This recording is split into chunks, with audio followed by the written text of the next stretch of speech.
Hi hello friends, ಎಲ್ಲರಿಗೂ ನಮಸ್ಕಾರ. Gagan cooking ಚಾನಲ್ಗೆ ಸ್ವಾಗತ. ಇವತ್ತೊಂದು ಈಸಿಯಾಗಿ ಹಾಗಲಕಾಯಿ ಗೊಜ್ಜು ರೆಸಿಪಿ ತೋರಿಸ್ಕೊಡ್ತಾ ಇದ್ದೀನಿ. ಈ ರೆಸಿಪಿ ಒಂದು ಸರಿ ಮಾಡಿದರೆ ಮತ್ತೆ ಮತ್ತೆ ಮಾಡ್ತೀರಾ, ಅಷ್ಟು ಚೆನ್ನಾಗಿರುತ್ತೆ. ಯಾಕೆಂದರೆ ಇದು ಪರೋಟಾಗೆ, ಚಪಾತಿಗೆ, ವೈಟ್ ರೈಸ್ಗೆ ಎಲ್ಲದಕ್ಕೂ ಸೂಪರ್ ಕಾಂಬಿನೇಷನ್. ಅಷ್ಟೇ ಸಿಂಪಲ್ ರೆಸಿಪಿ, ಯಾರು ಬೇಕಾದರೂ ಟ್ರೈ ಮಾಡ್ಬೋದು. ಖಂಡಿತ ಇವತ್ತಿಂದು ರೆಸಿಪಿ ಇಷ್ಟ ಆಯ್ತಂದರೆ ಒಂದು ಲೈಕ್ ಮಾಡಿ, ಹೊಸದಾಗಿ ನೋಡ್ತಾ ಇದ್ದರೆ ಸಬ್ಸ್ಕ್ರೈಬ್ ಮಾಡ್ಕೊಳ್ಳಿ. ಈಗ ಇಲ್ಲಿ ಏನೇನು ಬೇಕು ಅಂತ ನೋಡ್ಕೊಳ್ಳೋಣ ಬನ್ನಿ.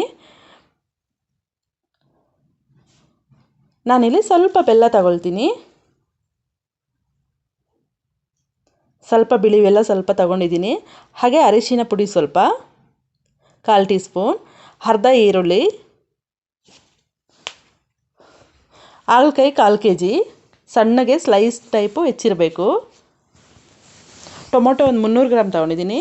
ರುಚಿಗೆ ತಕ್ಕಷ್ಟು ಉಪ್ಪು, ಖಾರದ ಪುಡಿ 1 ಸ್ಪೂನು, ಹಾಗೆ ಎಣ್ಣೆ ಸ್ವಲ್ಪ.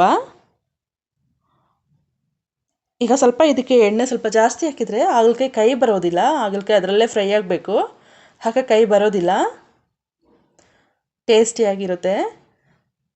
ಈಗ ನಾನಿಲ್ಲಿ ಒಂದು ಅರ್ಧ ಈರುಳ್ಳಿ ಸಣ್ಣ ಕಟ್ ಮಾಡ್ಕೊಂಡಿದ್ದೆ, ಅದನ್ನು ಹಾಕ್ಕೊಳ್ತಾ ಇದ್ದೀನಿ.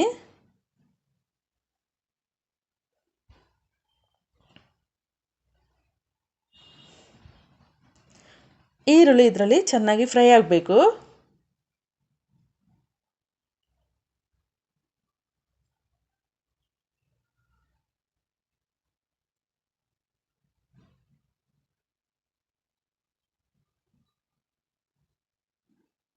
ಇದು ಚೆನ್ನಾಗಿ ಫ್ರೈ ಆಗಿದ್ಮೇಲೆ ನಾನಿಲ್ಲಿ 1/4 kg ಹಾಗಲಕಾಯಿ ಇದೆಯಲ್ಲ, ಅದನ್ನು ಸ್ಲೈಸಾಗಿ ಕಟ್ ಮಾಡ್ಕೊಂಡಿದ್ದೆ. ತೆಳ್ಳಗೆ ಕಟ್ ಮಾಡಿದಷ್ಟು ಹಾಗಲಕಾಯಿನಲ್ಲಿ ಕೈ ಉಳಿಯೋದಿಲ್ಲ, ಸ್ವಲ್ಪ ದಪ್ಪ ಆದರೆ ಕೈ ಇದ್ಬಿಡುತ್ತೆ ಅದು.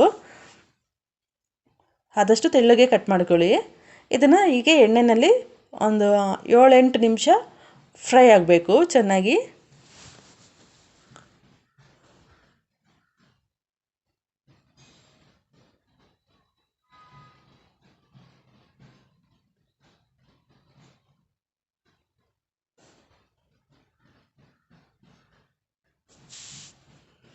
ಇದು ಹೀಗೇ 7-8 ನಿಮಿಷ ಚೆನ್ನಾಗಿ ಫ್ರೈ ಆಗಬೇಕು.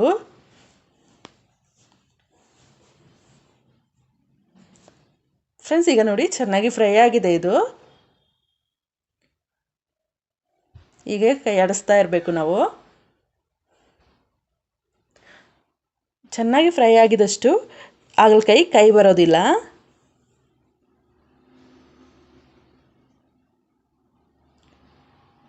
ಈಗ ಇಲ್ಲಿ ನಾನು ಒಂದು ಗೋಲಿ ಗಾತ್ರದಷ್ಟು ಹುಣಸೆ ರಸನ ನೆನೆಯಕ್ಕೆ ಹಾಕಿದ್ದೀನಿ. ಹುಣಸೆಹಣ್ಣು ಹಾಕಿ ನೆನೆಯಕ್ಕೆ ಹಾಕ್ಕೊಂಡಿದ್ದೀನಿ ಒಂದು ಗೋಲಿ ಗಾತ್ರದಷ್ಟು.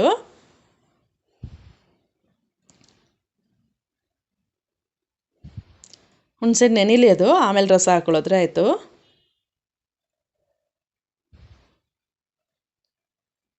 ಈಗ ಇಲ್ಲಿ ನಾನು 300 ಗ್ರಾಮ್ ಅಷ್ಟು ಟೊಮೊಟೊ ಹಣ್ಣನ್ನು ಚೆನ್ನಾಗಿ ತೊಳೆದು ಸಣ್ಣಕ್ಕೆ ಕಟ್ ಮಾಡ್ಕೊಂಡಿದ್ದೀನಿ, ಅದನ್ನು ಹಾಕ್ಕೊಳ್ತಾ ಇದ್ದೀನಿ. ಒಂದು 300 ಗ್ರಾಮ್ ಅಷ್ಟು ಟೊಮೊಟೊ ಹಣ್ಣು ಹಾಕಬೇಕು 1/4 kg ಹಾಗಲಕಾಯಿಗೆ.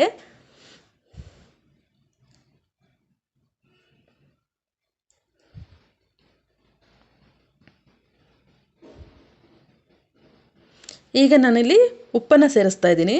ಉಪ್ಪು ಸೇರಿಸೋದ್ರಿಂದ ಟೊಮೊಟೊ ಹಣ್ಣು ಬೇಗನೆ ಬೇಯುತ್ತೆ, ಚೆನ್ನಾಗಿ ಸ್ನ್ಯಾಶ್ ಆಗುತ್ತೆ ಟೊಮೊಟೊ ಹಣ್ಣು ಬೆಂದು.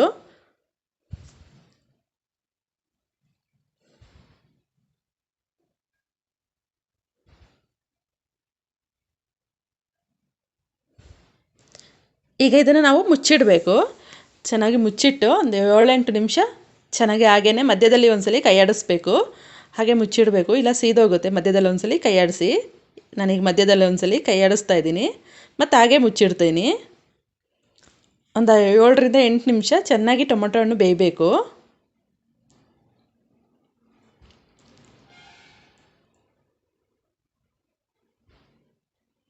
ಈಗ ನಾನು ಇಲ್ಲಿ ಹುಣಸೆ ರಸ ಇದೆಯಲ್ಲ, ಅದೊಂದು ಸ್ವಲ್ಪ ಹಾಕ್ಕೊಳ್ತಾ ಇದ್ದೀನಿ. ಅದೇ ಒಂದು ಗೋಲಿ ಗಾತ್ರದಷ್ಟು ಹುಣಸೆಹಣ್ಣು ನೆನೆಯಕ್ಕೆ ಹಾಕಿದ್ದೆ, ಅದರ ರಸ ಹಾಕ್ಕೊಳ್ತಾ ಇದ್ದೀನಿ.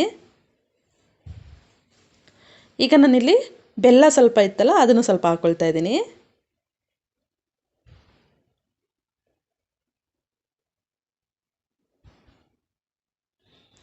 ಈಗ ನಾನಿಲ್ಲಿ ಅಚ್ಕಾರದ ಪುಡಿ 1 ಸ್ಪೂನ್ ಆಗಷ್ಟು ಹಾಕೊಳ್ತಾ ಇದ್ದೀನಿ.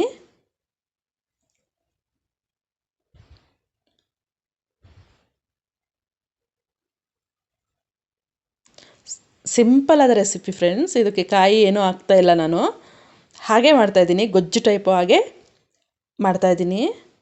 ಈಗ ನಾನಿಲ್ಲಿ ಅರಿಶಿನ ಪುಡಿ ಸ್ವಲ್ಪ ಹಾಕ್ಕೊಳ್ತಾ ಇದ್ದೀನಿ.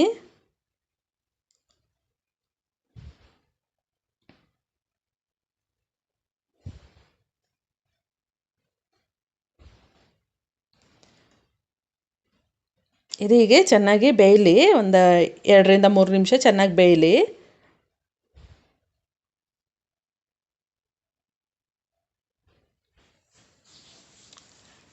ಈಗ ಇಲ್ಲಿ ನಾನು ಹುಣಸೆ ರಸ ಇದೆಯಲ್ಲ ಅದು ಇನ್ನೊಂದು ಸ್ವಲ್ಪ ಹಾಕ್ಕೊಳ್ತಾ ಇದ್ದೀನಿ. ಹಾಗೆ ಒಂದು 1/4 ಗ್ಲಾಸಷ್ಟು ನೀರು ಹಾಕ್ಕೊಳ್ತಾ ಇದ್ದೀನಿ. ನೀರು ಹಾಕ್ಕೊಂಡು ಹಾಗೆ ಬೇಯೋಕ್ಕೆ ಬಿಡಬೇಕು.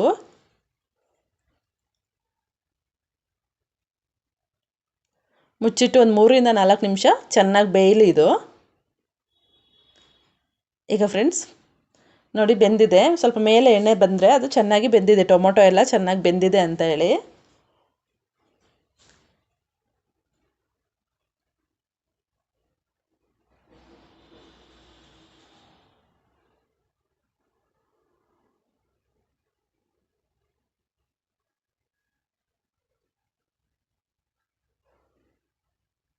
ಫ್ರೆಂಡ್ಸ್ ಈಗ ರುಚಿಯಾಗಿರುವ ಹಾಗಲಕಾಯಿ ಗೊಜ್ಜು ರೆಡಿಯಾಗಿದೆ. ಇದಕ್ಕೆ ಕಾಯಿ ಬೇಡ, ಏನೂ ರುಬ್ಬದೇ ಮಾಡ್ತಾಯಿದ್ದೀನಿ.